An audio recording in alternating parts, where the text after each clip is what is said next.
ॾिसो बजट असां जेको सपोर्ट कयूं था गवर्नमेंट सां गॾु ऐं पार्टी असांजी एलाइड आहे गवर्नमेंट सां, पर हिन जो इहो मतिलबु न आहे त असां हर शइ खे सपोर्ट कंदासीं।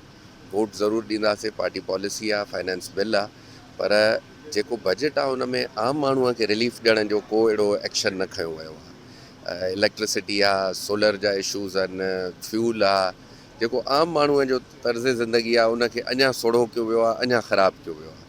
सैलरीड क्लास ते तव्हां थोरी टैक्स त खणी घटाई आहे, पर तव्हां सैलरीड क्लास ते एॾो प्रेशर रखियो छो आहे टैक्स जो? छो गवर्नमेंट जी इनएफिशिएंसी आहे, तव्हां पंहिंजो टैक्स टारगेट पूरो नथा करे सघो।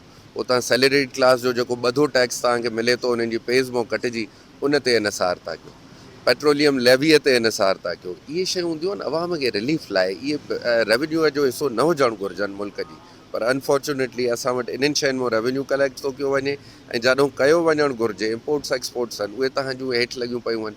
तव्हां अॼु बि ॿाहिरों एतिरो कुझु था घुरायो, तव्हां ओतिरो ॿाहिरि नथा मोकिलियो, त रेवेन्यू थिए त बहितर कीअं थिए?